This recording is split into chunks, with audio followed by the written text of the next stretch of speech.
Her hands shook when the soldiers lifted her into the carriage. She was 16. The record would later call her consort Han, but her mother whispered her real name into her sleeve and cried. The paper on the table was thin as onion skin. Her mother couldn't write, so she pressed an ink mark like a bruise.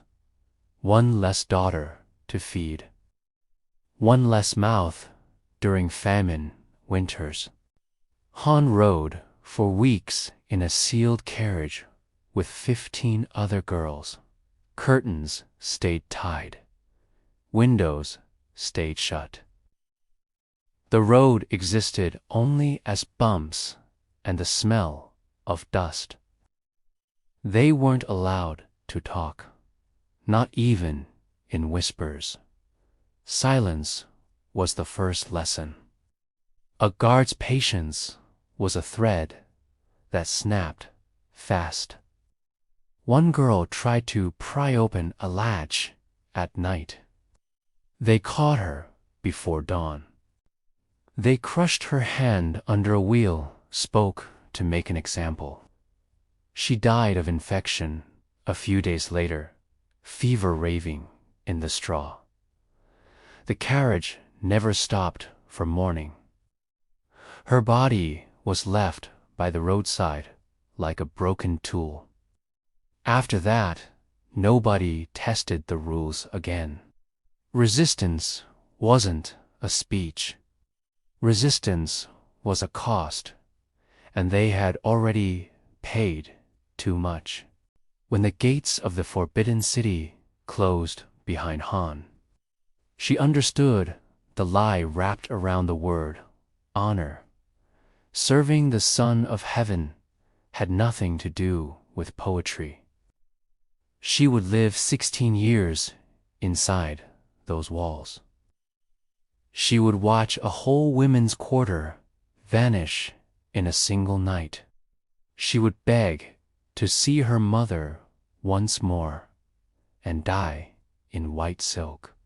Han's story began the way tens of thousands began, with a system built to harvest girls like crops. People imagine embroidered sleeves and soft lantern light. That image is propaganda. The concubine system lasted for centuries, changing dynasties, but keeping the same core truth. Women were inventory. Concubines were not wives. Under palace law, they were closer to objects than citizens. Ranked, recorded, stored valuable, but replaceable. The name sounded gentle in court language, like choosing blossoms. In practice, it was a forced presentation of daughters. In Han's era, no family was exempt. Eligible, unmarried girls had to be shown, like livestock at a market. Hiding a daughter risked collective punishment. Inspectors came with eunuchs and physicians. They measured posture, skin, teeth, and anything that could be called flaw. Scars, birthmarks, a limp reasons to discard you. Passing didn't mean safety. Passing meant transport. Families received a small payment that wasn't a gift. Refusing it looked like treason. And treason had a loud price. The empire didn't always need to kidnap. Poverty did the work. Then came the second disappearance, after the gate. Letters were forbidden. Visits were impossible. A girl could be alive and still become a funeral story at home. Some families held mourning rites anyway. not because they believed their daughter dead, but because they knew she would never return as herself. Korea sent tribute women to Ming China as diplomacy with teeth. Between the early 1400s and mid-1400s, more than 100 were sent, not as guests, as offerings with a pulse. Han arrived as part of that bargain. The day she crossed the palace threshold, she stopped being a person. She became a number attached to the emperor's household. But before service, there was breaking. The women didn't go straight into the inner quarters. They entered refinement, a training cycle that could last years. Phase 1 was identity erasure. Hair was cut, short humiliation in a culture that prized it. Names were replaced with titles or cold numerals. They were forbidden to speak of family. Mentioning mother could earn a slap or worse. Keepsakes from home were confiscated and burned. They slept 22 a room, barrack style, on hard mats. Woken before dawn, kept moving until after midnight. Their bodies learned obedience through exhaustion. Phase 2 was submission training. They rehearsed bows until knees bruised purple. A bamboo rod corrected mistakes on calves and thighs. They learned to walk without sound, to keep eyes lowered, to answer before being asked, to make themselves smaller than air. Old manuals listed dozens of rules for standing near the emperor. Rules about where to place hands, how to breathe, when to smile. Not etiquette control disguised as culture. Phase 3 prepared them for summons. I won't describe it in lurid detail, but records show procedures designed to erase resistance entirely.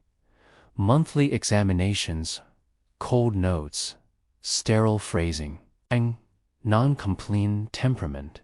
Additional preparation required. The ink on the page pretended it was medicine, not violence. Some girls didn't survive refinement. They vanished from rosters without comment. A line removed. A bed reissued. A number reassigned.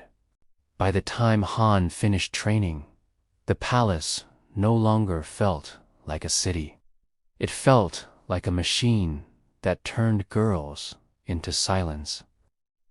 And then she entered the hierarchy, a ladder made of hunger, jealousy, and locked doors, where every rung promised relief and delivered another cage.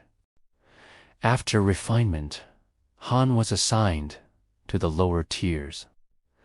Not a name spoken in halls, not a face painted in court gossip. Just another figure in a crowded women's quarter. The hierarchy was its own kind of weather. At the top stood the empress, the only legal wife. Below her, consorts, then ranked concubines in layers of status. Rank controlled everything. Food portions, fabric color, room size, even which bowls you ate from. Luxury wasn't a moodit, was a ledger entry. Records bragged about the empress's daily provisions. Prime meat, fruit shipped from far provinces, pastries scented with honey. Low-ranking women received thin rice and vegetables, sometimes less. And what was less often became none. Corrupt eunuchs stole supplies before they reached kitchens. A girl could starve quietly while budgets stayed perfect on paper. Malnutrition changed faces fast, teeth loosened, hair thinned, skin dulled. Cruel irony. Looking worse meant being summoned less, which meant staying worse. The emperor didn't visit his concubines. They were selected like items from a tray. Each night, eunuchs presented tablets with names of available women. The emperor pointed, and the ritual moved like clockwork. The chosen woman was prepared, inspected for hidden contraband. Then, escorted through corridors where footsteps were forbidden. Palace security wasn't romance. It was paranoia. A cloth fold could hide poison. A hairpin could become a weapon. So, the system treated women like risks. Even during summons, a chief eunuch remained nearby to keep time. Not to protect her, to protect the emperor's schedule and safety. Afterward, physicians recorded details in a register. Not for her health, for lineage, control proof that any child belonged to the throne.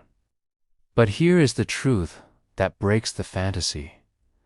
Most concubines were never summoned. Not once. There were hundreds, sometimes more than 1,000 women inside. Do the math of attention.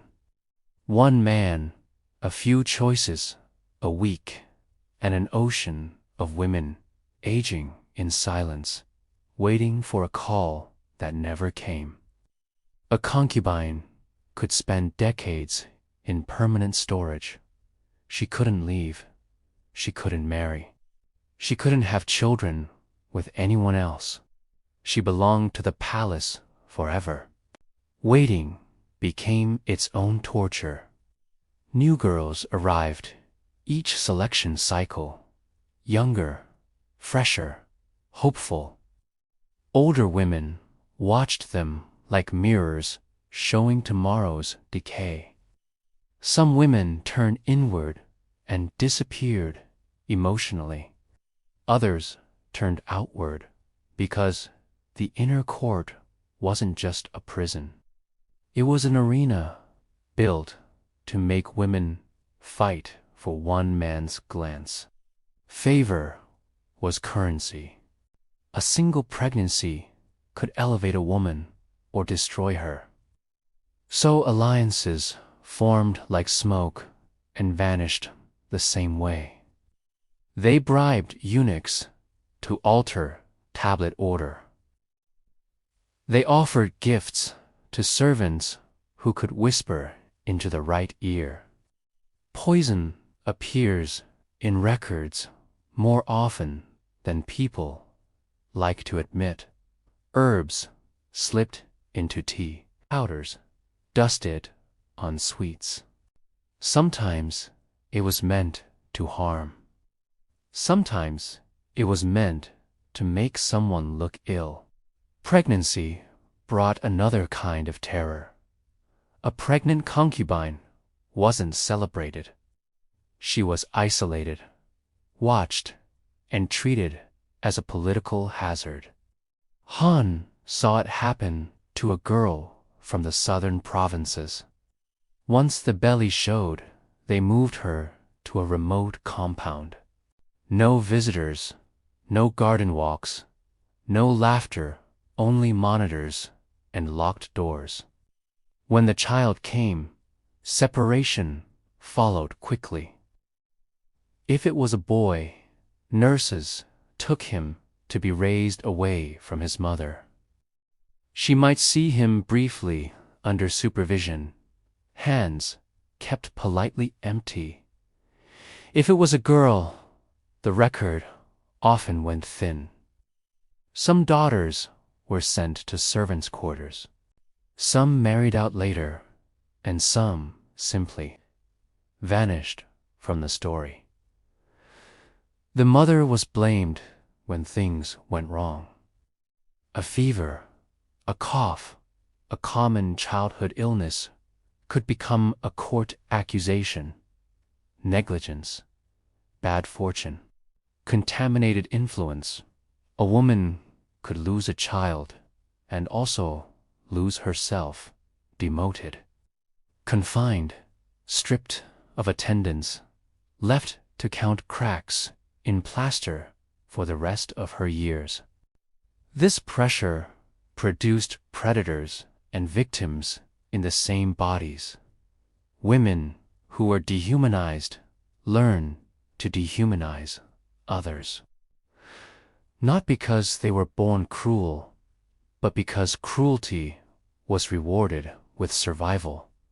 Han tried, at first, to refuse the games.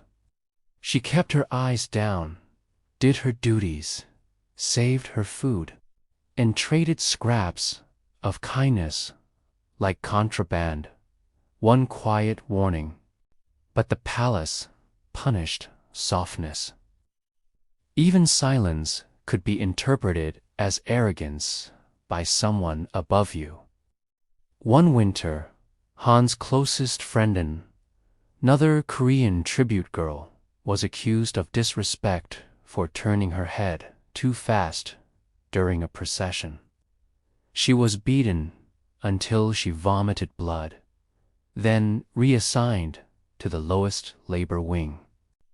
That was when Han understood the palace's design. It wasn't just to control women. It was to make them police each other, so the throne barely had to lift a finger. And then came the year the Forbidden City was new, the roofs bright, the courtyards polished.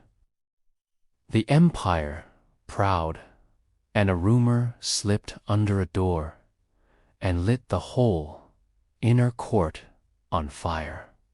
The year was 1421 in the court's calendar. The Forbidden City had recently been inaugurated. Its perfection meant to declare the emperor's perfection to the world. Then a favorite woman died.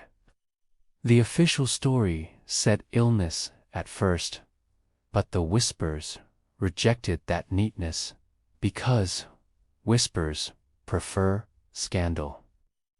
They said she was poisoned.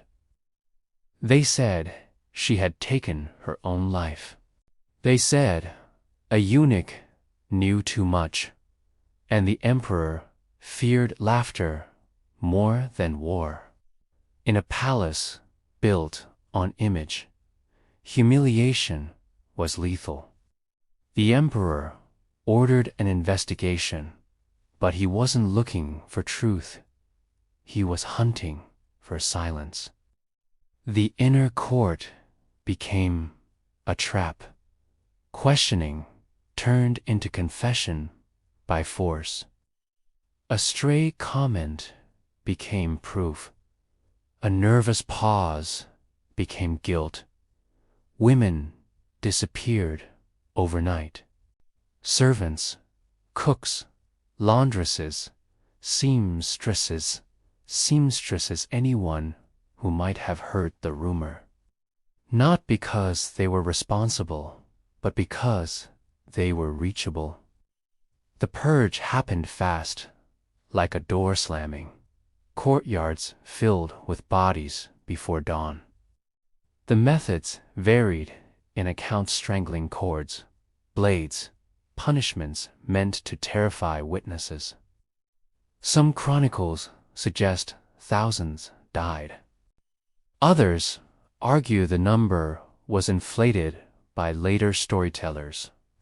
What matters is this: it was mass killing inside a place tourists now call beautiful. Han survived by accident. That night, she was in the infirmary wing with a fever, too low-ranking to be questioned, too unimportant to be remembered. She heard the sound, though, not one scream many. A storm of voices rising and breaking against stone walls. By morning, the palace smelled like wet iron. Buckets of water moved through corridors. Servants scrubbed courtyards until red became clean enough to step on again. Official Ming records later pretended nothing happened. If ink refused to admit blood, the court could claim the blood never existed. But one account survived outside the empire's reach. A woman known in Korean archives as Lady Q dictated testimony to a visiting envoy years later. Lady Q had been away that night, sent to attend a sick relative in a connected noble household. And that coincidence saved her life. She described the endless sound until dawn. She described eunuchs dragging bodies through corridors. Women had walked daily to carry incense or deliver embroidered robes. She named girls she had trained beside, friends who had shared rice bowls, women who had whispered lullabies to themselves just to remember what gentleness felt like. The Korean envoy copied her testimony and sealed it in diplomatic archives. Ming censors couldn't reach Korean records the same way they controlled court historians. So the story leaked through borders like water through cracks. Han learned of the testimony later through rumors traded by servants. It was strange. The palace tried to erase history, yet the palace also ran on gossip, and gossip refused to die. After the purge, the inner court changed temperature. Women walked softer, as if floors might explode. Even the empress's attendants spoke with thinner mouths.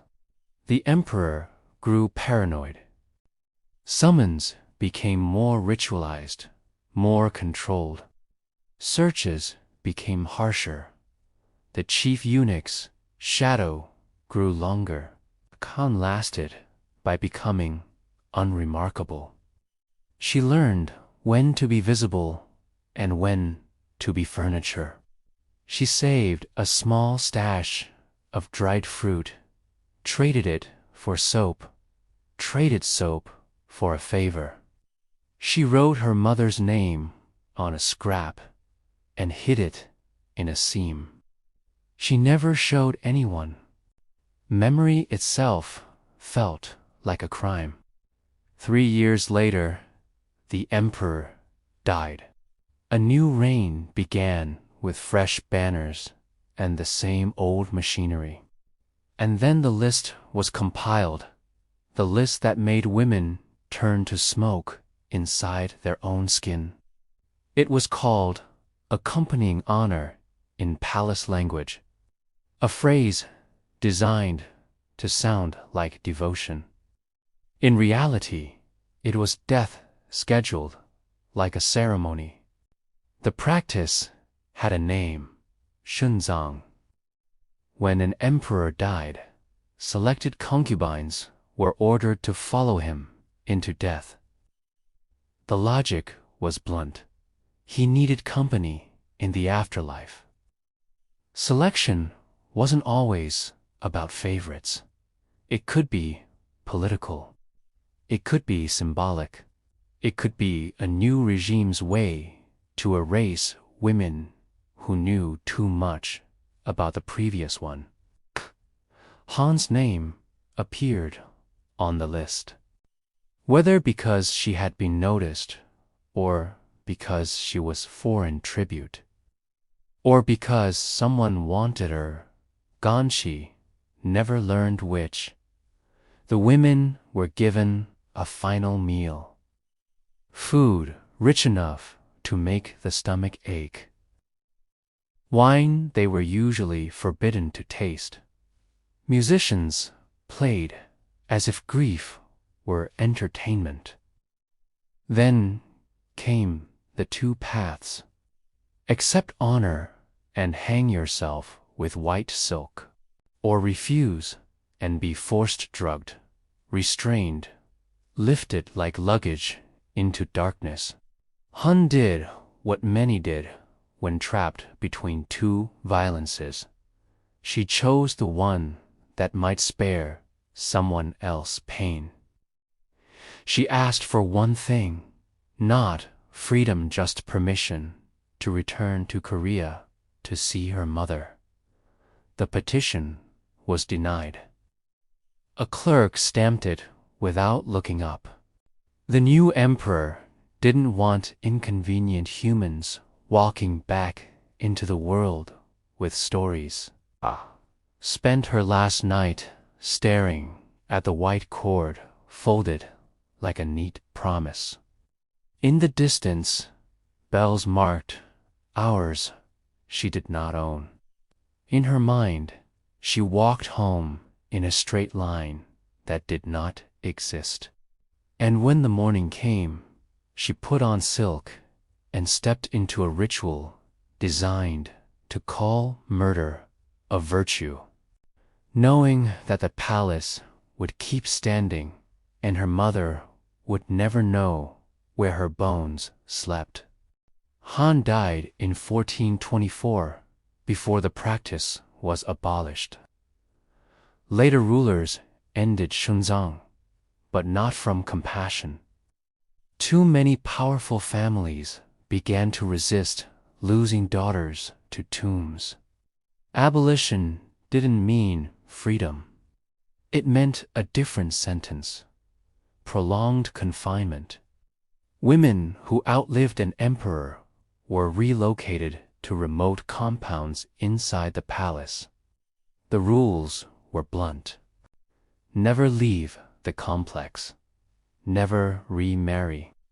Pray for the dead ruler multiple times a day, and work until the body learned emptiness.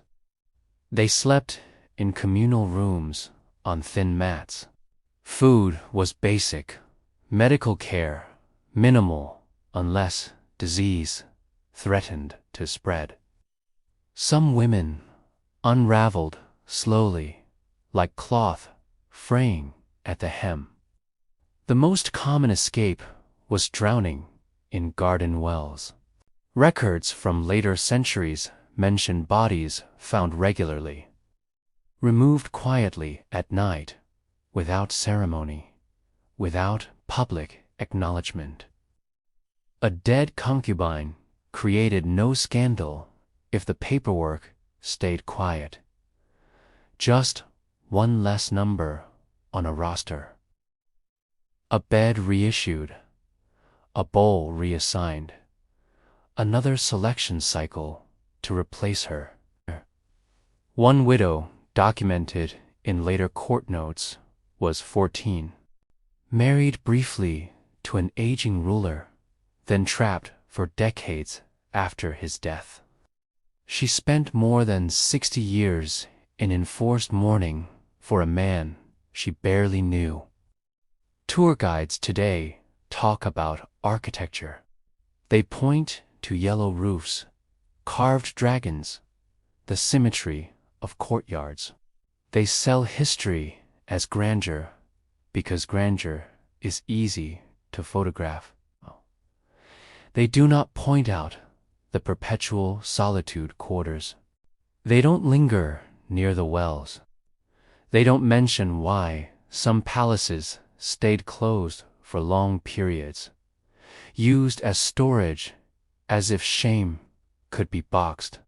Officials have long tried to scrub the palace's haunted reputation. But haunted is what people call a place when history refuses silence. Sometimes walls remember more honestly than archives. The Forbidden City still stands because power builds in stone. Its stones carry footprints of women who were trained to be silent. And silence is a kind of theft, stealing a person's life while leaving their body alive. Han was 16 when her mother pressed an ink mark on paper. She was 32 when she died in white silk. 16 years inside walls that treated her like a possession with manners. She never saw her mother again, never walked her homeland's roads again, never heard her real name spoken tenderly in the open air. And she was one thread in a tapestry of disappearance. Historians estimate enormous numbers across 2 millennia of imperial practice. But even careful estimates can't count what wasn't recorded on purpose. Most women's names never reached official chronicles. They appear only as ranks, numbers. Selected, transferred, deceased. Paper that refuses to admit the word stolen. We like to praise civilizations for inventions, compass, printing, gunpowder. But every advanced system has a shadow system. Here, the shadow was the organized management of women's bodies and futures. It is uncomfortable to say out loud, so people soften it with costumes and dramas and romantic soundtracks. They turn victims into characters and cages into palace intrigue. But intrigue was not a game for those inside it. It was survival in a sealed world where a rumor could kill thousands, and a clerk's stamp could erase a human plea. If you're looking for a clean moral, the palace won't give you one. Kawa rarely offers closure. What it offers is continuity. The building remains. The story gets edited. The pain gets renamed. Not because memory fixes what happened, but because forgetting is the final obedience the system demands. Han's mother's ink mark was meant to end responsibility. But responsibility doesn't vanish just because a gate closes. A society that consumes daughters can't call itself honorable and expect the word to stay clean. Today, millions walk through those gates for tourism. They take photos in courtyards where blood was scrubbed before dawn. They admire throne rooms built on silence. So here is the small rebellion left to us, to speak the names we can recover, to acknowledge the lives that were treated as accessories to power. Han's record calls her consort Han, a title like a cage label. Somewhere beneath that label was a girl who had a real name, a favorite food, a laugh she wasn't allowed to make, a mother who waited until her hair went white. If you felt a coldness reading this, keep it. That coldness is the gap between propaganda and reality. And once you've seen the gap, you can't unsee it.